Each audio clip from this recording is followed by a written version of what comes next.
जय हिंद मेरे प्यारे साथियों, कैसे हैं आप लोग। आई होप कि आप लोग अच्छे होंगे। आपकी जो स्टडी चलेगी बहुत ही बेहतरीन चलेगी। तो आज के क्लास में बात करने वाले हैं क्लास 12th के बायोलॉजी के बहुत ही इंपॉर्टेंट ऑब्जेक्टिव क्वेश्चन। याद रखिएगा मेरे दोस्त, जिसका मेन में है और जो साइड से बायोलॉजी को रखे हुए ना, वो अच्छे तरीका से दोनों बच्चे देखेंगे, क्योंकि दोनों बच्चे के लिए काफी ज्यादा महत्वपूर्ण प्रश्न आज के इस सेशन में हम लोग लाए हुए हैं। ठीक है, तो आप लोग अच्छे तरीका से देखिएगा और जहां न समझ में आए वहां पूछने का प्रयास जरूर कीजिएगा मेरे दोस्त, क्योंकि आज का क्लास जो है काफी ज्यादा महत्वपूर्ण होने वाला है। ठीक है ना, तो चलिए बिना टाइम का क्वेश्चन की तरफ बढ़ते हैं। इससे पहले क्लास को लाइक नहीं किए तो क्लास को लाइक कर लेंगे और चैनल को सब्सक्राइब कर लेंगे और एक एक प्रश्न को जो है काफी अच्छे तरीका से समझने का प्रयास करेंगे, क्योंकि एक एक प्रश्न आपके परीक्षा के लिए काफी ज्यादा महत्वपूर्ण साबित हो सकता है। ठीक है, कहा जरा आम के फल में खाने वाला भाग कौन सा है, मतलब आम हम लोग खाते हैं और आम का कौन सा फल हम लोग खाते हैं। तो देखिए, ऊपर वाला भाग तो हम लोग नहीं खाते हैं क्योंकि छिलका होता है, उसके अंदर वाला भाग खाते हैं, यानी मध्य भीति हम लोग कह सकते हैं। बिल्कुल ऑप्शन बी हो जाएगा, याद रखिएगा,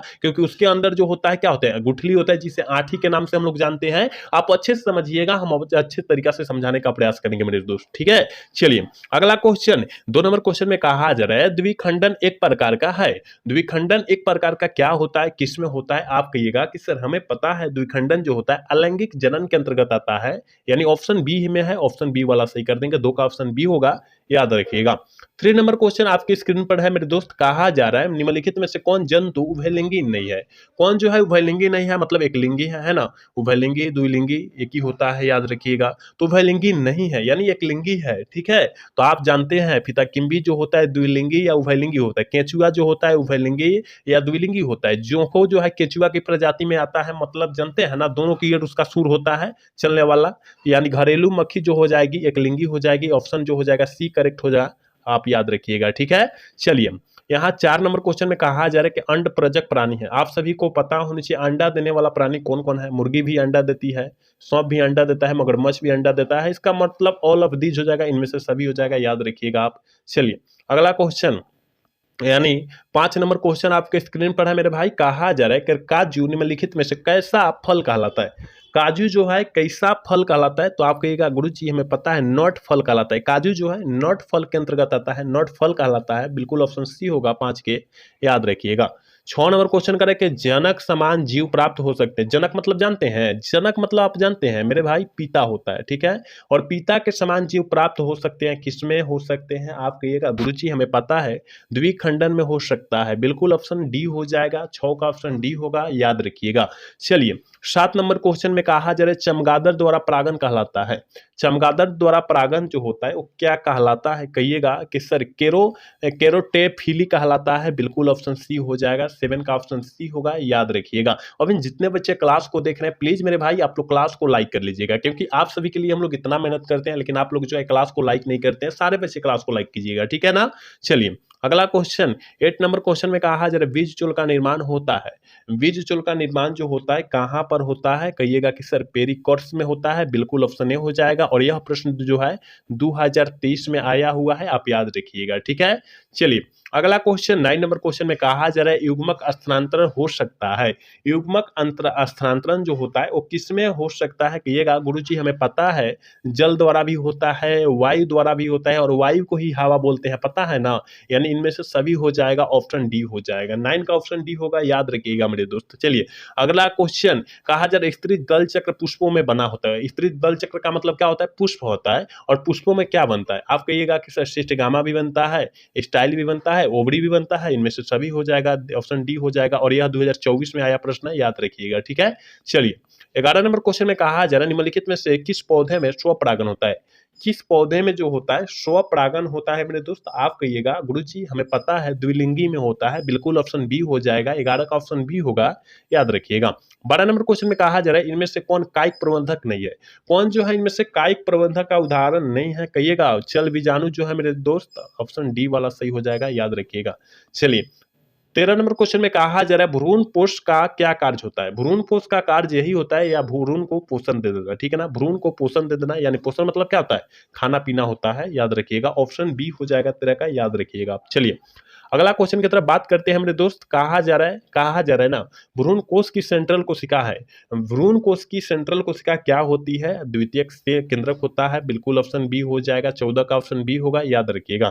15 नंबर क्वेश्चन आपके स्क्रीन पर है मेरे दोस्त। कहा जा रहा है प्रत्येक पादप कोशिका से पूर्ण पौधा बन जाता है, इस गुण को हम लोग क्या कहते हैं? कहिएगा गुरुजी हमें पता है, टोपीपोटेंसी कहते हैं, बिल्कुल ऑप्शन सी हो जाएगा। 15 का ऑप्शन सी हो जाएगा, आप याद रखिएगा। चलिए 16 नंबर क्वेश्चन में कहा जा रहा है कमल में परागण होता है। देखिए कमल देखते ही जल परागण मार दीजिएगा, बिल्कुल गलत हो जाएगा, बिल्कुल आंसर गलत हो जाएगा, क्योंकि कमल में जल परागण नहीं बल्कि कीट परागण होता है। क्या होता है?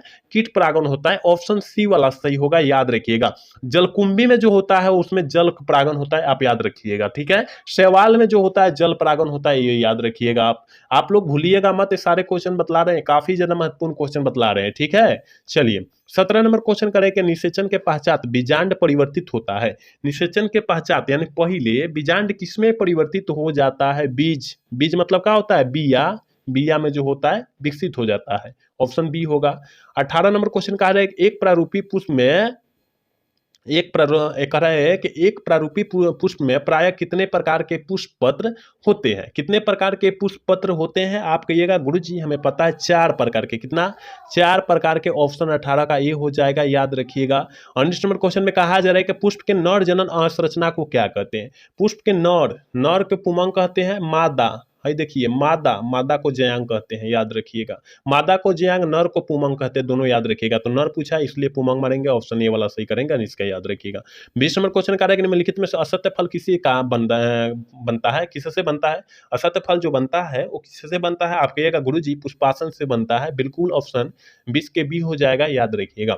21 नंबर क्वेश्चन करें प्रोजेस्टेरॉन हार्मोन स्रावन किससे होता है? प्रोजेस्टेरॉन हार्मोन का स्रावन जो होता है वो किससे होता है? कहिएगा गुरुजी हमें पता है कॉपर्स ल्यूटियम से होता है, और कॉपर्स ल्यूटियम जो होता है मादा जनन का एक भाग होता है, ठीक है, याद रखिएगा। चलिए कहा जरा एक स्वस्थ महिला पूरे जीवन काल में कुल अंडों की संख्या जो होती है कितना होती है? 400 होती है। हम काफी बार बतला भी चुके हैं। काजल ने कातना बच्चा देखा है कि नहीं देखा है? जो बच्चा देखा है आंख मूंद कर मार देगा, ठीक है। चलिए अगला क्वेश्चन के तरफ बढ़ते हैं मेरे भाई। कहा जा रहा है कि गर्भाशय किससे संबंधित होता है? काफी ज्यादा इंपॉर्टेंट प्रश्न है। अगर वृषण पूछता तब नर जनन अंग मारते, और शुक्राणु पूछता तब नर जनन तंत्र मारते, लेकिन यहाँ गर्भाशय पूछा है मादा जनन तंत्र मारेंगे, बिल्कुल ऑप्शन बी हो जाएगा 23 का, याद रखिएगा।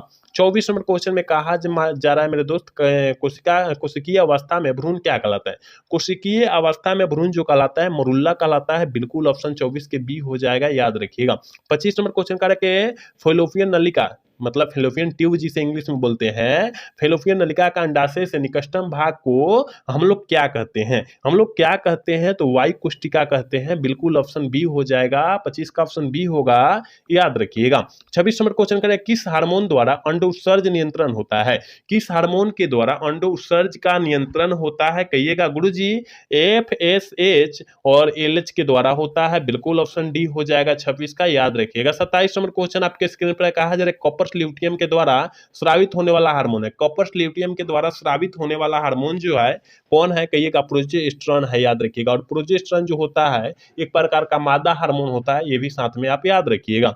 28 नंबर क्वेश्चन जो है आपके स्क्रीन पर है, कहा जा रहा है नर हार्मोन की उत्पत्ति कहां से होता है? काफी ज्यादा इंपॉर्टेंट क्वेश्चन है और काफी बार आपके एग्जाम में आया प्रश्न है, तो आप याद रखिएगा कि नर हार्मोन की उत्पत्ति वृषण से होता है। किससे? वृषण से होता है, ऑप्शन जो हो जाएगा सी हो जाएगा, याद रखिएगा। 29 नंबर क्वेश्चन करें मानव भ्रूण सुरक्षित रहता है। मानव भ्रूण जो होता है कहां पर सुरक्षित रहता है? एमनियोटिक गुहा में सुरक्षित रहता है, ऑप्शन बी हो जाएगा, याद रखिएगा।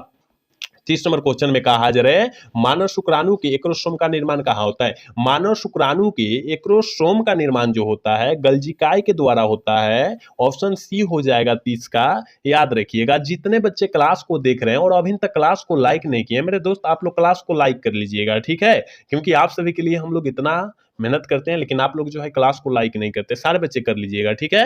31 नंबर क्वेश्चन में कहा जाए 2001 की जनगणना के अनुसार भारत की जनसंख्या वृद्धि दर क्या थी? लगभग 2% थी, याद रखिएगा, ऑप्शन सी हो जाएगा। 31 का ऑप्शन सी करेक्ट होगा, याद रखिएगा। 32 नंबर क्वेश्चन करेंगे कैपोसिटेशन एक प्रक्रिया है, एक प्राकृतिक क्रिया है जो होती है, एक प्राकृतिक क्रिया जो क्या होती है? मादा जनन मार्ग होती है, 32 का ऑप्शन बी होगा, याद रखिएगा।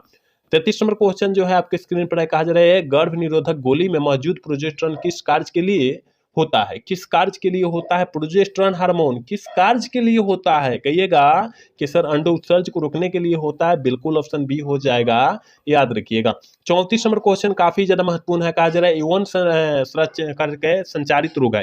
यौन संचारित रोग जो होता है गनोरिया होता है, सिफिलिस होता है, हर्पिस विषाणु होता है, एड्स होता है। देखिए तो इसमें से दिया है क्या? गोनोरिया भी दिया है, सिफिलिस भी दिया है, हॉस्पिस, ऑल ऑफ दिस मारिएगा, ठीक है, ऑल ऑफ दिस मारिएगा, याद रखिएगा। और साथ में ये भी याद रखिएगा कि एड्स भी होता है, ठीक है। चलिए आज के क्लास के लास्ट क्वेश्चन है, यानी 35 नंबर क्वेश्चन है, कहा जाए संतान उत्पत्ति नियंत्रण के उपाय क्या है? संतान उत्पत्ति नियंत्रण का उपाय जो है मेरे दोस्त, याद रखिएगा, हार्मोनल विधिया भी होता है, प्राकृतिक विधिया भी होता है, रासायनिक विधिया भी होता है। इसका मतलब ऑल ऑफ दीज हो जाएगा, इनमें से सभी हो जाएगा, याद रखिएगा। 35 का ऑप्शन डी होगा, याद रखिएगा। तो हमने बायोलॉजी का काफी ज्यादा इंपॉर्टेंट 35 क्वेश्चन बतलाए हैं आपके बीच। आप लोग अच्छे से याद रख लीजिएगा, एक भी क्वेश्चन को छोड़िएगा मत, क्योंकि काफी ज्यादा बेहतरीन क्वेश्चन आपके बीच कराया गया है, याद रखिएगा, ठीक है। तो आज का क्लास जो है कैसा लगा? अगर अच्छा लगा होगा तो चैनल को सब्सक्राइब और वीडियो को लाइक करना भूलिएगा। मिलेंगे अगला सेशन में। जय हिंद, जय भारत, टाटा, बाय बाय।